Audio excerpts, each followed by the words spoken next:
Every day, something dramatic happens in the Caribbean that affects our lives. We'll give you the details. We'll give you the facts on Caribbean Perspective with Eddie Frederick. Here's Eddie Frederick. So glad you can join us. Barbadian authorities warn the nation to be prepared for this hurricane season. This story takes the lead in today's edition of Caribbean Perspective for Friday, 3rd June 2022.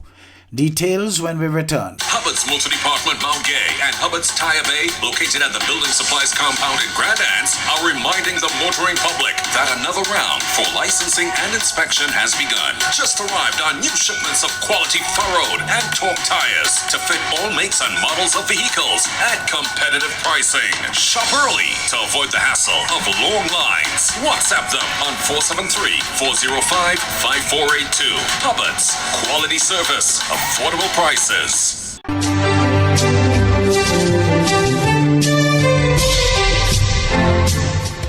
Welcome back. Forecasters warn Barbados is likely to be affected by more tropical storms, while the government to provide hurricane traps for citizens. Sandy Dean of Barbados Today reports. Barbados is in the firing line of more tropical cyclones, and citizens must stay alert this hurricane season. Director of the Barbados Meteorological Services, Sabu Bess, issued a warning today as he presented the outlook for the season at a press conference hosted by the Department of Emergency Management this morning. Bess, who presented climatological data for 1991 to 2020, warned the period saw a record 6 storms passing within 50 kilometers of Barbados, and this shows the island is at greater risk. Now notice I indicate to you the climatological average is 1991 to 2020. This average is refreshed every 10 years. So there's a running 30-year average, risk updates every 10 years. So the next average will be 2001 to 2030. 2001 to 2030. Ladies and gentlemen, those 6 tropical cyclones that passed within 50 kilometers of Barbados occurred between 2010 and, if we include Elsa last year, 2021. That now makes 7 if we count Elsa. So the new climatological average, even though it's not finished, we're not to 2030 yet, we're at 7. We are already beating the record that's set right now. When we look at that data further, from 2010 to 2022, inclusive, to 2021, 7, from 10, 11-year period. Almost every single year, we are being impacted by a tropical cyclone. Every single year. Luckily, so far, the intensities we're looking at, tropical storm to Cat 1 hurricanes. So far, we're lucky. I know there are occasions where, like Dorian, for example, the intensity of Dorian as it rolled across Barbados, we were really lucky that night. Very lucky. But when you have to understand, ladies and gentlemen, when you have so many tropical cyclones, the occurrence is happening so frequent, then the risks are greater for an impact. There may be a year or 2 that we escape, but don't let your guard down. Don't.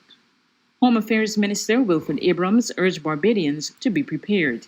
He told residents to safeguard their properties and announced that government will be providing hurricane straps for householders. The government will continue to push to try to get as many of the houses completed as quickly as possible, but we also need to do our own part to secure the properties that we do have. The Prime Minister has spoken over and over about protecting your property and securing your roof. We have a number of hurricane straps available, and if you believe that your roof is not as secure as it can be and you need hurricane straps, reach out to the DEM and advise the DEM of your situation.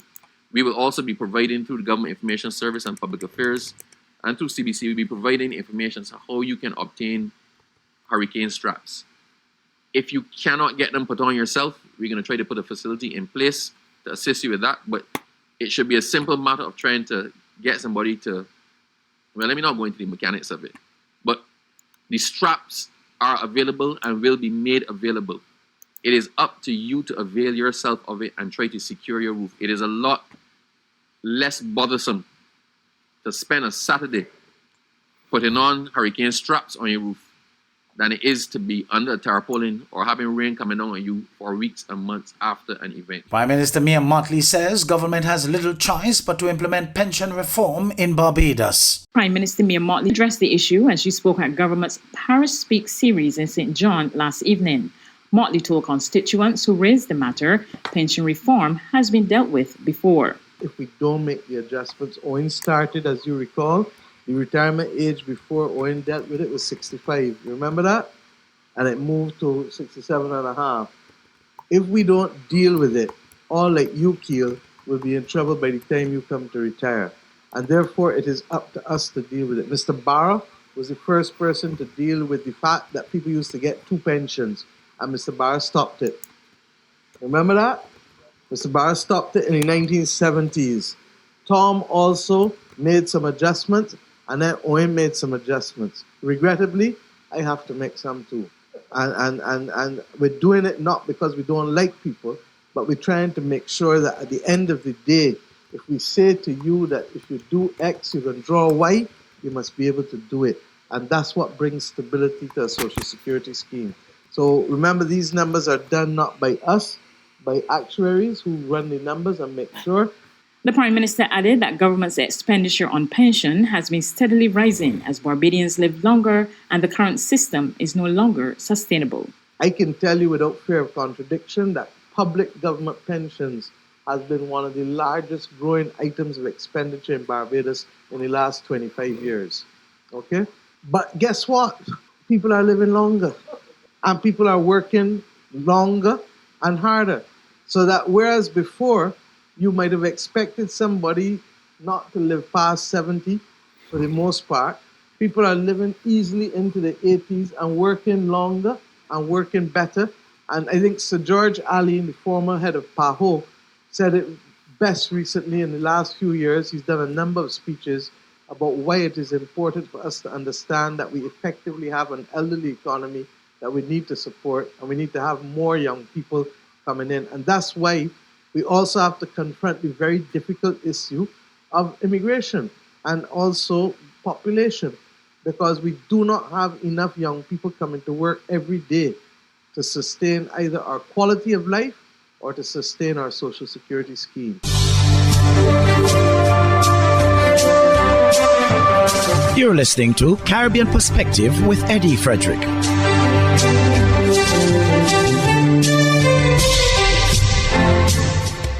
The debate on whether the Caribbean Court of Justice should become the final court of appeal for Trinidad and Tobago continues. Attorney at law Martin George is of the view that now is not the time to make such a move and believes public trust is an aspect that must be garnered first. TV6's Alicia Boucher has the details from the morning edition. Replacing the Privy Council with the Caribbean Court of Justice as the final court of appeal for TNT has been a topic of debate for many years. While a motion in Parliament brought by independent Senator Anthony Vieira has gotten support from the government, attorney at law Martin George doesn't believe the country is ready for such a move. It's a question, I think, for you of ensuring that the public trust and confidence is there before we make that move. Because remember, this is a move from which there is no turning back. Once you do this, it's cast in stone forever. So what I'm saying is that we have to reach that point where our public is, of that view where they can feel that level of satisfaction. George admits that a national referendum is not constitutional and would not be binding on this country, adding that it would be disingenuous to state otherwise. It could very well be for you that people are saying, look, you can use it as a mechanism to gauge popular opinion on the topic. So it's not a constitutionally enshrined provision, but the point is you can use it to gauge, how people feel on the issue. The attorney notes that a country uses the CCJ as it relates to its original jurisdiction of treating with the Treaty of Chaguaramas and CARICOM single market and economy matters. George says the CCJ has also proven its ability to treat with complex issues, and he believes that in time, public trust would be earned with the country arriving at the milestone of using the CCJ in its appellate jurisdiction. It is building up a body of work even in its appellate jurisdiction, where you have many cases coming out of Belize, coming out of Guyana, coming out of Barbados, and in its original jurisdiction, if you remember the Tomlinson case, which is the one that basically, made the pronouncement that someone cannot be denied entry into Trinidad and Tobago on the basis of their sexual orientation. That was a case that was binding on us in its original jurisdiction. Alicia Boucher, TV6 News. More highlights of the first day of the Energy Conference in Port of Spain. One issue that featured prominently during the opening ceremony was the bid rounds for the exploration for oil and natural gas in Trinidad and Tobago's onshore and offshore reserves. Joel Brown of TV6 News reports. During day one of the 2022 Energy Conference, the Energy Chamber's chairman, Dwight Mahabir, welcomed the participants back to the Hyatt Regency Hotel for the event after it had been held virtually during the height of the COVID pandemic. The past 2.5 years since the last in-person event have been a very turbulent time.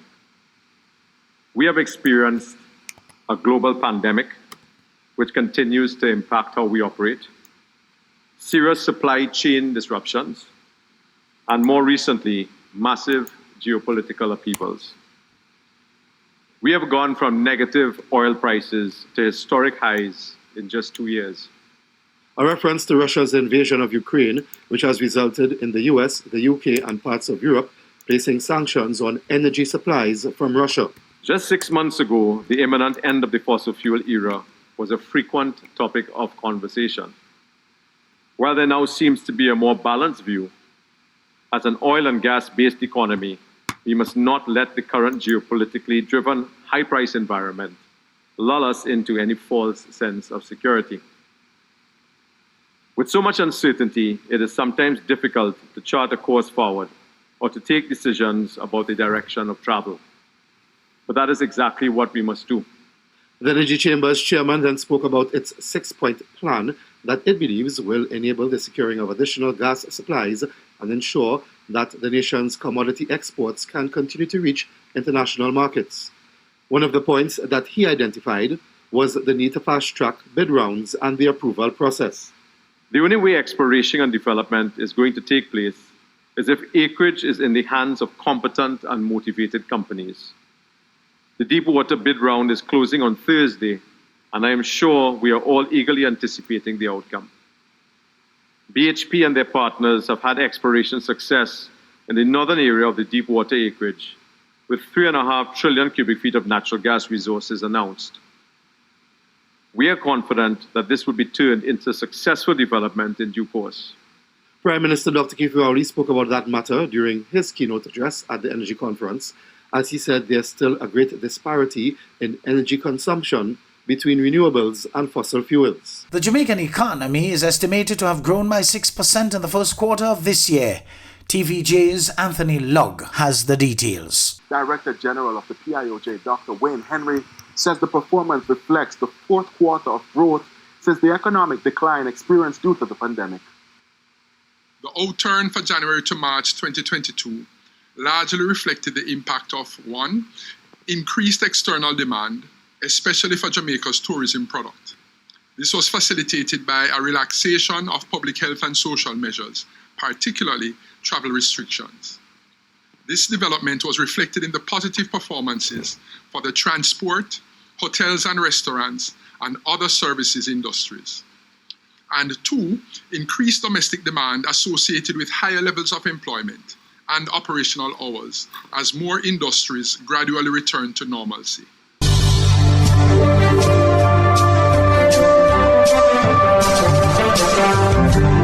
I am Eddie Frederick, wishing you a restful weekend. This has been Caribbean Perspective, a whole new approach to highlighting developments in the Caribbean. In the meantime, please continue to log on to CaribbeanPerspective.com for more daily news and more.